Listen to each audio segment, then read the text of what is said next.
പിതാവിന്റെയും പുത്രന്റെയും പരിശുദ്ധാത്മാവിന്റെയും നാമത്തിൽ ആമേൻ. എന്റെ പ്രിയപ്പെട്ടവർ, ഇന്ന് ഏപ്രിൽ 17 വെള്ളിയാഴ്ച. അമ്മേ പരിശുദ്ധ അമ്മേ, അമ്മേ പരിശുദ്ധമേ, ദൈവമാതാവേ, കൃപാസനത്തിലൂടെ ഞങ്ങൾക്കും ഞങ്ങളുടെ ദേശത്തിനും അമ്മ മധ്യസ്ഥം തേടി തന്ന എല്ലാ അനുഗ്രഹങ്ങൾക്കും കൃപകൾക്കും ഞങ്ങളിപ്പോൾ ഹൃദയം നിറഞ്ഞ നന്ദി പറയുന്നു.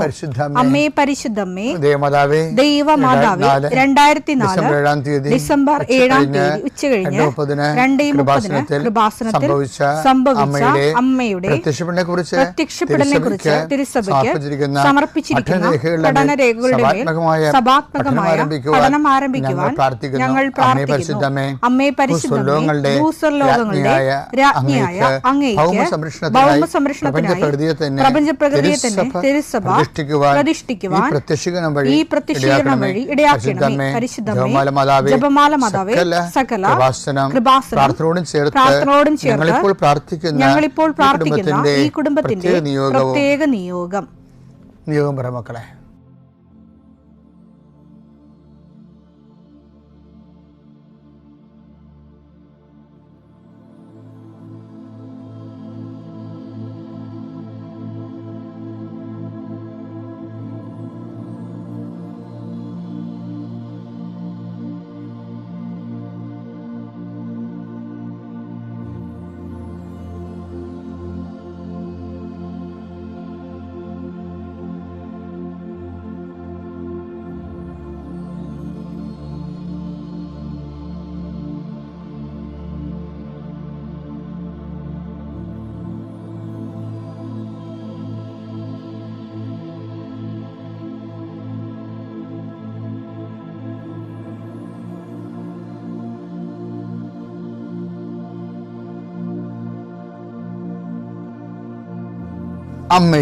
അമ്മയുടെ പ്രത്യക്ഷീകരണത്തിന്റെ ഈ അനുഗ്രഹവേളയിൽ ഞങ്ങൾക്ക് സാധിച്ചു തരുവാൻ കനിയണമേ. ആമേൻ. വിശ്വാസ പ്രമാണം. സർവശക്തനായ പിതാവും ആകാശത്തിന്റെയും ഭൂമിയുടെയും സൃഷ്ടാവുമായ ദൈവത്തിൽ ഞാൻ വിശ്വസിക്കുന്നു. അവിടുത്തെ ഏകപുത്രനും ഞങ്ങളുടെ കർത്താവുമായ ഈശോമിശിഹായിലും ഞാൻ വിശ്വസിക്കുന്നു.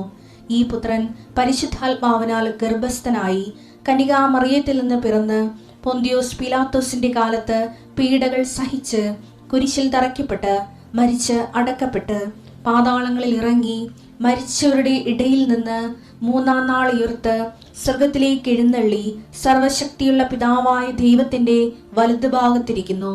അവിടെ നിന്ന് ജീവിക്കുന്നവരെയും മരിച്ചവരെയും വിധിക്കുവാൻ വരുമെന്നും ഞാൻ വിശ്വസിക്കുന്നു. പരിശുദ്ധാത്മാവിലും ഞാൻ വിശ്വസിക്കുന്നു. വിശുദ്ധ കത്തോലിക്കാ സഭയിലും പുണ്യവാന്മാരുടെ ഐക്യത്തിലും പാപങ്ങളുടെ മോചനത്തിലും ശരീരത്തിന്റെ ഉയർപ്പിലും നിത്യമായ ജീവിതത്തിലും ഞാൻ വിശ്വസിക്കുന്നു. ആമേൻ. സുഖസ്ഥനായ ഞങ്ങളുടെ പിതാവേ, അങ്ങയുടെ നാമം പൂജിതമാകണമേ. അങ്ങയുടെ രാജ്യം വരണമേ. അങ്ങയുടെ തിരുമനസ് സ്വർഗത്തിലെ പോലെ ഭൂമിയിലും ആകണമേ. അന്നു വേണ്ടുന്ന ആഹാരം ഇന്ന് ഞങ്ങൾക്ക് തരണമേ. ഞങ്ങളോട് തെറ്റ് ചെയ്യുന്നവരോട് ഞങ്ങൾ ക്ഷമിക്കുന്നത് പോലെ ഞങ്ങളുടെ തെറ്റുകൾ ഞങ്ങളോടും ക്ഷമിക്കണമേ. ഞങ്ങളെ പ്രലോഭനത്തിൽ ഉൾപ്പെടുത്തരുതേ, തിന്മയിൽ ഞങ്ങൾ രക്ഷിക്കണമേ. ആമേൻ. നന്മ നിറഞ്ഞ മറിയമേ, സ്വസ്തി. കർത്താവ് അങ്ങയുടെ കൂടെ സ്ത്രീകളിൽ അങ്ങ് അനുഗ്രഹിക്കപ്പെട്ടവളാകുന്നു. അങ്ങയുടെ ഉദരത്തിൻ ഫലമായി ഈശോ അനുഗ്രഹിക്കപ്പെട്ടവനാകുന്നു. പരിശുദ്ധ മറിയമേ, തമ്പുരാന്റെ അമ്മേ, പാപികളായ ഞങ്ങൾക്ക് വേണ്ടി ഇപ്പോഴും ഞങ്ങളുടെ മരണസമയത്തും തമ്പുരാനോട് അപേക്ഷിക്കണമേ. ആമേൻ. കർത്താവിന്റെ ഉന്നതമായ നാമത്തിന് സ്വസ്ഥം ചെയ്യും. കർത്താവിന്റെ വിശുദ്ധ പൗരോഹിത്യത്തെ മഹത്വപ്പെടുത്തണമേ. കർത്താവ് സഭയിലുള്ള സാന്നിധ്യം പ്രകടമാക്കണമേ. ഈശോയെ, ഈ ആഴ്ചയിലെ അങ്ങയുടെ കാരുണ്യം കണ്ണുനീരോടെ ആഗ്രഹിക്കുന്നുണ്ട്. ഈശോയെ, മുട്ടിന് താഴേക്ക്, കാൽമുട്ടിന് താഴേക്ക്, തുടയിലേക്ക് നീര് പൊങ്ങിക്കിടക്കണ കണ്ട് കർത്താവ് സ്പർശിക്കും. അവർക്ക് എഴുന്നേക്കാൻ പാടില്ല, ഇരിക്കണവർ. കർത്താവെ, അങ്ങനെയുള്ള എല്ലാവരും നീ സ്പർശിക്കണം. പ്രാർത്ഥിക്കണമെന്നും പ്രാർത്ഥിച്ചത് സുഖപ്പെട്ടിട്ട് ജോലി ചെയ്യണമെന്ന് ആഗ്രഹിക്കുന്ന എല്ലാവരെയും നീ സ്പർശിക്കണേ കർത്താവെ. കർത്താവെ, യാത്രയുള്ള മക്കളെ ഞാൻ ഏൽപ്പിച്ച് പ്രാർത്ഥിക്കുന്നു. കർത്താവെ, വിദേശത്തേക്ക് യാത്ര ചെയ്യുന്നവരും സ്വദേശത്തേക്ക് യാത്ര ചെയ്യുന്നവരും ജോലി സംബന്ധമായ യാത്ര ചെയ്യുന്നവർ യാത്ര മുടങ്ങിപ്പോരുണ്ട്. ഈശോയെ, കാലുകൾ ഉദച്ചും വാഹന അപകടത്തിലും മരത്തിൽ നിന്ന് വീണും പലരും ഈ ദിവസങ്ങളിൽ അവരുടെ ഫോട്ടോയും കൂടെ എൻ്റെ അടുത്ത് വന്ന് അവരെല്ലാം ഞാനിപ്പോൾ ഓർത്ത് പ്രാർത്ഥിക്കണം. ഈശോയെ, ഈശോ നിൻ്റെ തിരുകുർബാന വലുതുകരം, ആണിപ്പടുതാർന്ന അത്ഭുതകരം കിടപ്പ് രോഗികളുടെ മേൽ നീ നീട്ടണമെന്ന് പ്രാർത്ഥിക്കുന്നു. അടിപ്പിണർ പോലെ വൈദാഘാതം പോലെ ദൈവിക ശക്തി അവരിലേക്ക് ആവഹിക്കണമേ എന്ന് പ്രാർത്ഥിക്കുന്നു. കർത്താവേ, നിത്യവൃത്തിക്ക് വകയില്ലാത്തവരുണ്ട്. എല്ലാ മേഖലകളിലും വിഷമിക്കുന്ന മക്കള്. ഇക്കാലങ്ങളിൽ ഏറ്റവും വലിയ ദുരന്തം ചെറിയവരെ തിരക്കാൻ ഉള്ള സംവിധാനങ്ങൾ പ്രവർത്തനക്ഷമമല്ല എന്നുള്ളതാണ്. ചിലര് പ്രത്യേക ഏജൻസിനെ വെച്ചുകൊണ്ട് ഇവിടെ ദരിദ്രരില്ല, രോഗികളില്ല, ഇവിടെ എല്ലാം ഒന്നാം സ്ഥാനത്തേക്ക് കുതിക്കണം എന്നുള്ള ഒരു മിഥ്യാധാരണ വരുത്തിയിട്ട് അതിൻ്റെ പിന്നിൽ ഏറ്റവും ദരിദ്രനെയും ഓരം കെട്ടി കിടക്കുന്നവനെയും അവനെ അഡ്രസ്സ് ചെയ്യാൻ പറ്റാത്തൊരവസ്ഥയിലേക്ക് കൊണ്ടുവന്ന് എത്തിക്കുന്ന ഒരു സാമൂഹ്യമായി അന്ധകാരം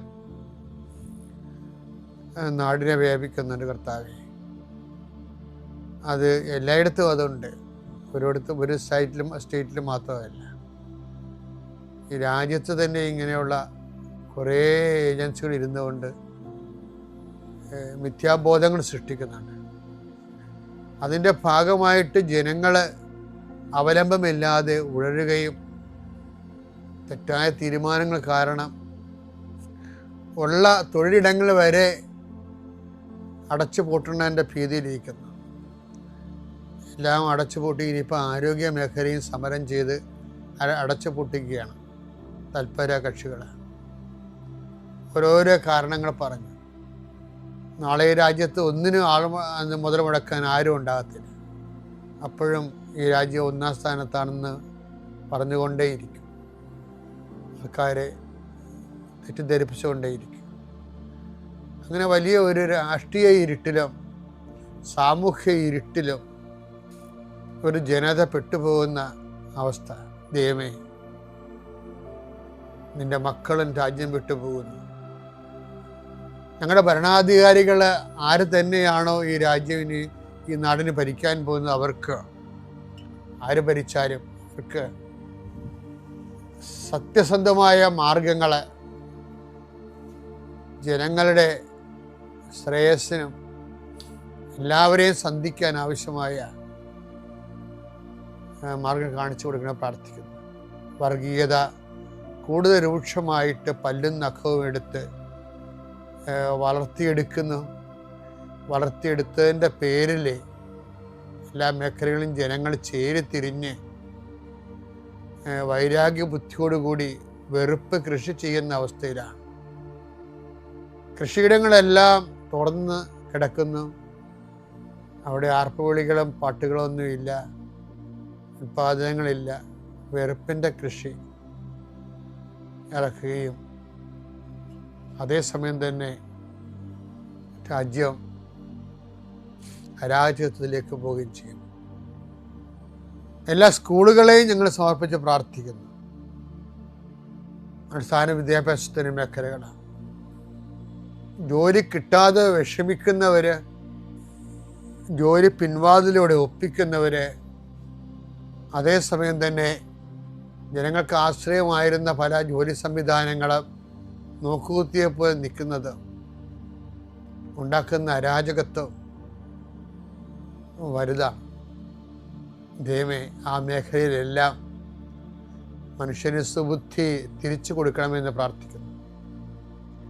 കർത്താവേ, അങ്ങയുടെ ഇങ്ങനെയുള്ള എല്ലാ സാഹചര്യങ്ങളും ഉണ്ടാക്കുമ്പോൾ രാഷ്ട്രീയവും സാമൂഹ്യവും വിദ്യാഭ്യാസപരമായിട്ട് മനുഷ്യൻ ഒരു വട്ടം മനുഷ്യരെ തീർത്തും അശക്തരാകും. അതുപോലെ തന്നെ അരികുവൽക്കരിക്കപ്പെട്ടവരുമായിട്ട് മാറുന്നു.